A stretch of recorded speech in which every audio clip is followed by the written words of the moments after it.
Resentment and envy are two most common springs of unhealthy and sour relationships. Malimit sa hindi, ganito ang nararamdaman natin sa mga taong may kakayahang gawin ang mga bagay na hindi natin kayang gawin. Ang inggit ay pumapasok sa puso ng tao kapag nagsimula na tayong tingnan at bilangin ang giftedness at mga biyaya ng ibang tao at ayaw nating tingnan at hindi natin makita ang ating sariling giftedness at mga biyayang kaloob ng Diyos. When we start counting the blessings of others and lose sight of our own giftedness, envy sets in our hearts. We are envious of people who have things that we do not have and who can do things that we cannot do. And when these happen, relationships are soured.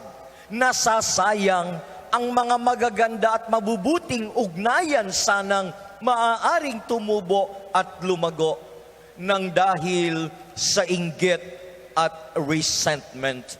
We reject others who are obviously different from us. Today's scriptural readings bring to fore one basic action of God.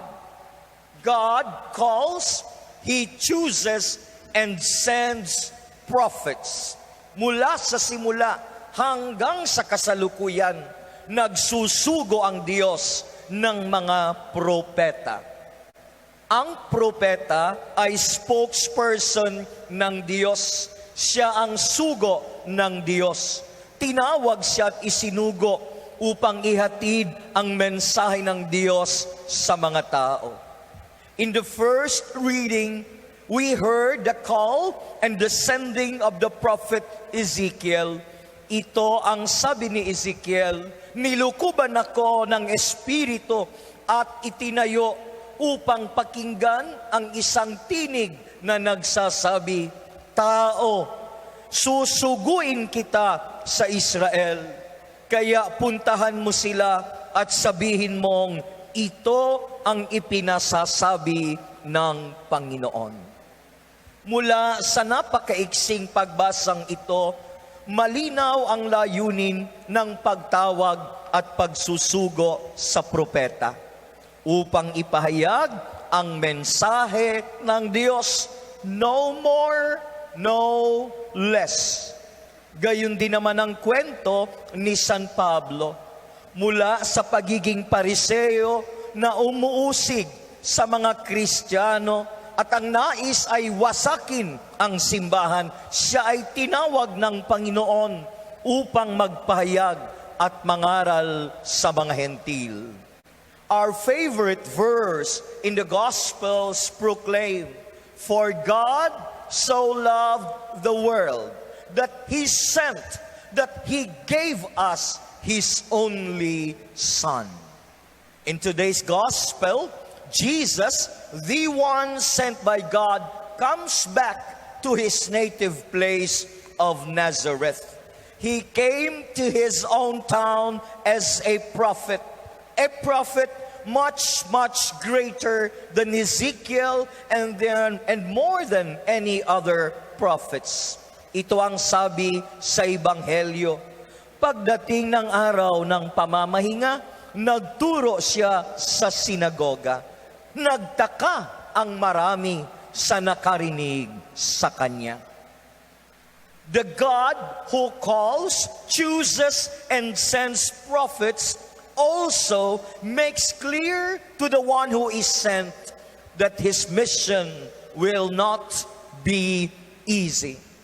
In short, the sending to mission is a big and taxing responsibility. God also provides a description kung paanong siya ay tatanggapin o hindi tatanggapin ng mga tao. Sabi ng Panginoon kay Ezekiel, susuguin kita. Saan? Sa bansang Suwail, pagkat mula sa kanilang ninuno, naghihimagsik na sila sa akin hanggang ngayon. Matigas ang kanilang ulo at walang pitagan. Minumulat na ng Diyos sa simula pa lamang ang propetang isinusugo niya, na siya ay maaaring hindi tanggapin ng mga tao, pati na ang kanyang mensahe at ang kanyang pagpapahayag.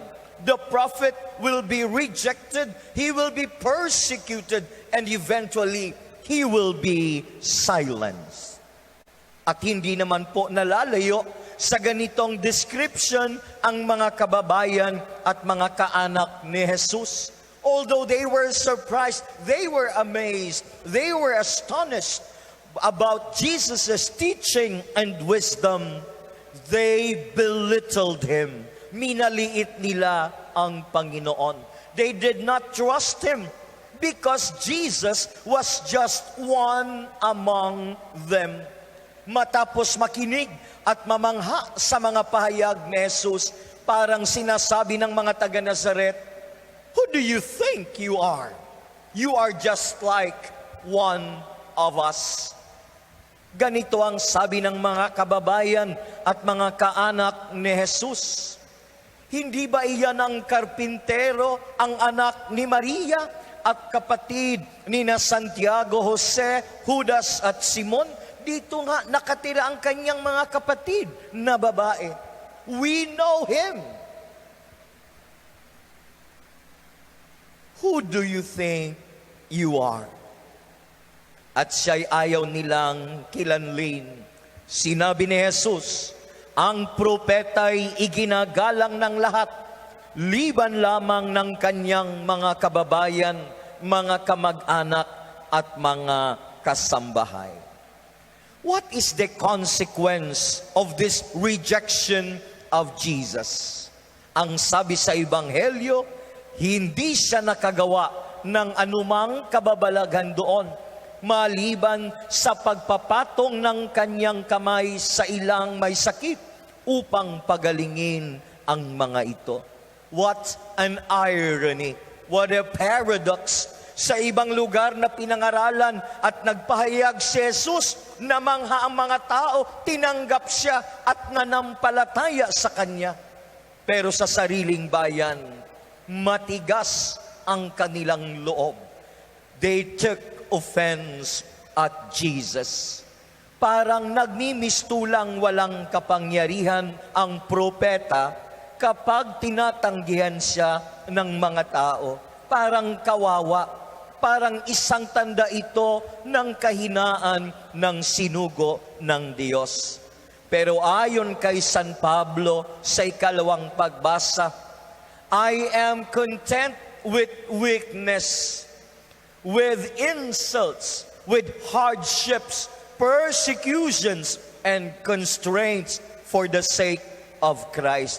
Okay naman sa akin ang maging mahina, sapagkat sa tuwing ako ay mahina, doon naman ako malakas.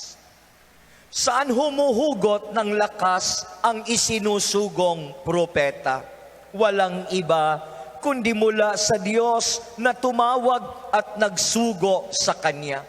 Sa ikalawang pagbasa, sinabi ng Panginoon kay Pablo, my grace is enough for you. Sapat na ang aking biyaya at tulong para sa iyo. The more powerless a prophet is, the more open he is to God's power.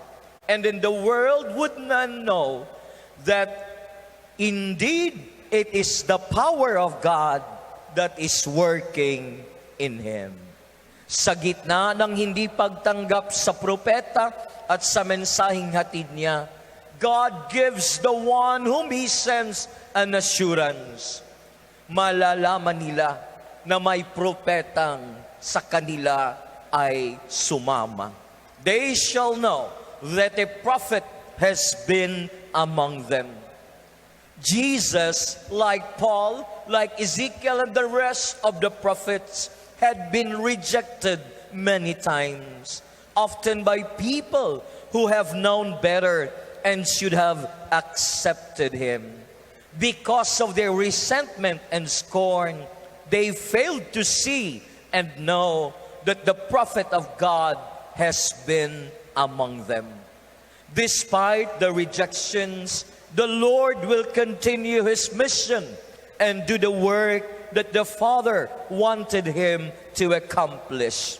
Sa krus, parang napaka-powerless ni Jesus, parang napawalang halaga ang lahat ng kanyang pangangaral. Ngunit sa mata ng mga taong may pananampalataya, ang Kristong nakabayubay sa krus ay napakalakas, napakamakapangyarihan.